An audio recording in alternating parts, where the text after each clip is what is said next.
Hi, my name is Allyson Canales, and I'm here to talk to you about short story writing and how you can make stories with a little more confidence.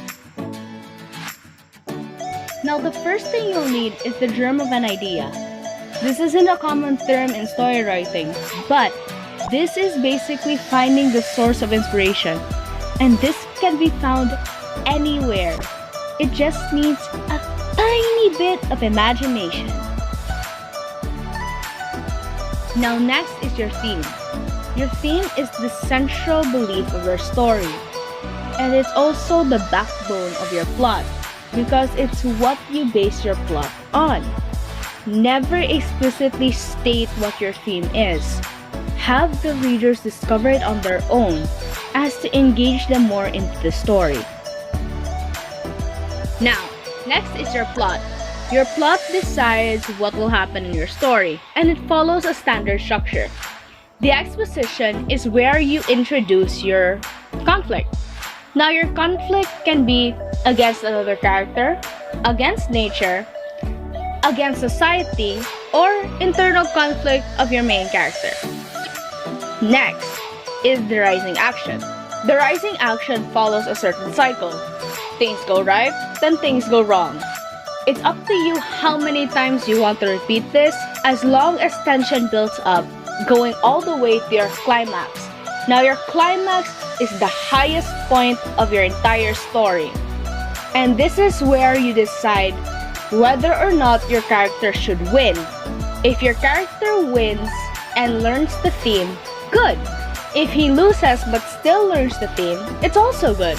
What matters is that the theme is learned by the character. Then, the falling action. The falling action releases all of the tension that was built up and slowly relaxes until the denouement. The denouement is the wrap-up. That's how you end your story. All the loose ends are tied up, and you should leave it hanging. Don't define the ending, so that the readers will have a say in their own hearts what happens at the end of the story. Now, next is your story structure. Your story structure defines how you write your story.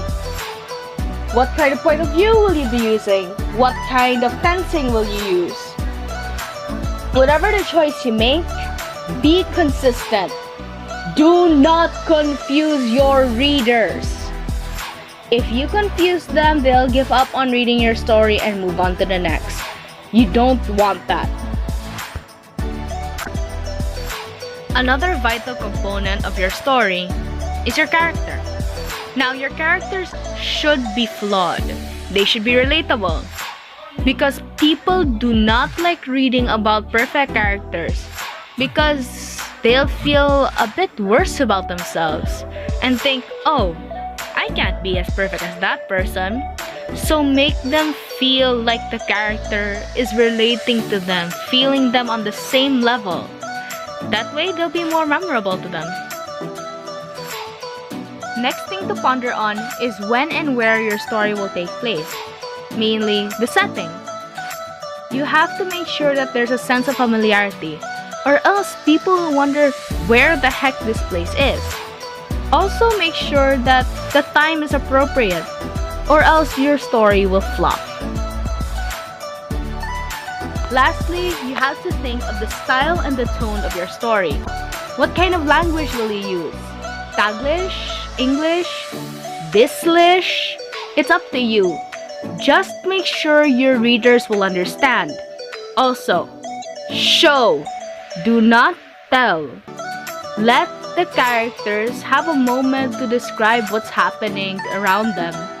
Don't be the one to narrate everything that happens, because again, it will make your story boring. I'd like to end this talk with a quote from Aaron Shepard in 1998. The strongest stories have well-developed themes, engaging plots, suitable structure, memorable characters, well-chosen settings, and attractive style. And that's the end of this video. Thank you for listening, and I hope you learned something new.